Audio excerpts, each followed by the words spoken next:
कमर सीधी करके बैठिए, गर्दन सीधा, शरीर को स्थिर रखिए।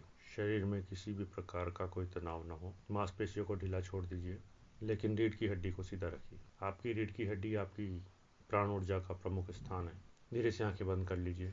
अपनी श्वास को आते जाते देखिए। जीवन का उद्देश्य सत्य को पाना है, और सत्य सिर्फ आप ही हैं। स्वयं को जानने का प्रयास ही जीवन का उद्देश्य है। भोग विलास, रिश्ते, परिवार, ये सब बाह्य जगत की वस्तु हैं।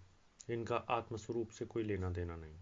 जितना ज़्यादा आप अपने को भोग विलास में डालते हैं, उतना ही आपका आत्मबल कमज़ोर होता जाता है, और आप भूल जाते हैं कि आप स्वयं कौन हैं। आप उस परमपिता परमात्मा का अंश हैं। वो सारी शक्ति जो उस परमात्मा में है, वो आपके भीतर समाई है। इस बात को हमेशा याद रखिए। इस जीवन में ना तो कुछ खोने को है और ना ही कुछ पाने को है, क्योंकि पाने को तो वो है जो खो गया हो, और जो खोया ही नहीं, केवल विस्मृत हो गया, भूल गए, स्वयं के होने को भूल गए और अपने को भोग विलास में उलझा दिया, अनंत इच्छाओं में उलझा दिया, और उसी को सत्य मानने लगे।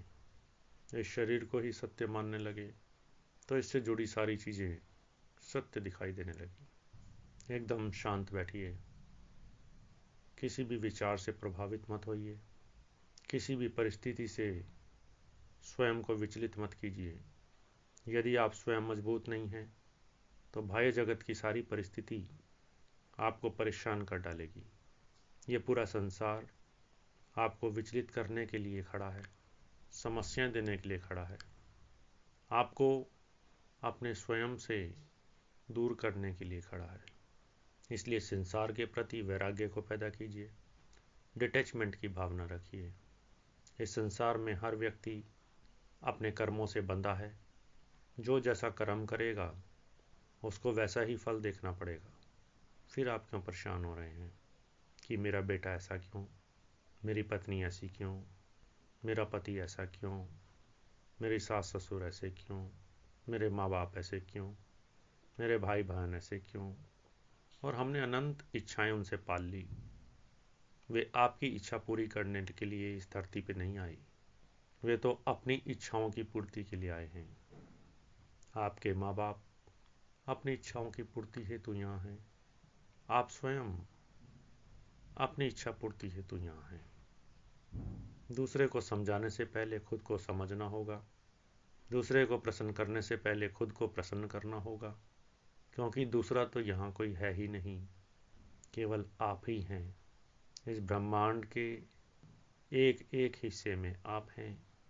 आपकी स्वयं की चेतना से ही ये पूरा संसार दिखाई पड़ रहा है।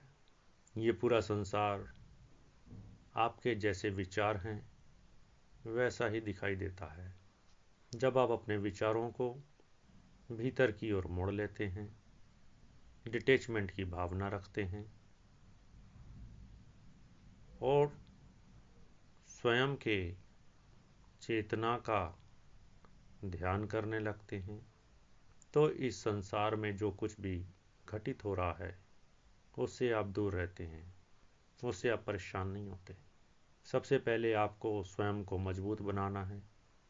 अगर आप उस परमपिता परमात्मा से नहीं जुड़े हैं, चाहे किसी नाम से पुकारो, भगवान कहो, अल्लाह कहो, वाहे गुरु कहो, जीसस कहो, कोई सा नाम दो, परमात्मा तो प्रत्येक नाम में मौजूद है और प्रत्येक नाम से ऊपर है।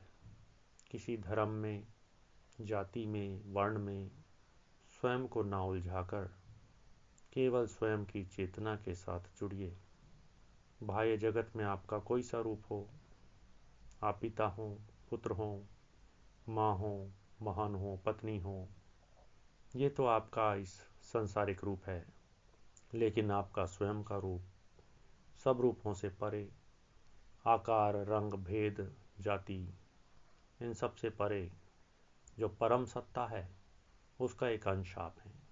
जिस प्रकार नदी से कुछ जल ले लेने पर वो जल नदी से अलग हो गया, लेकिन उस जल की जो गुण हैं वो पूरे नदी के गुण उस जल में समाहित हैं और वह जल अपनी इस गुणवत्ता को भूल गया और सीमित होके रह गया, लेकिन है तो उसी का ही अंश और अल्टीमेटली तो उसी में ही मिल जाना है।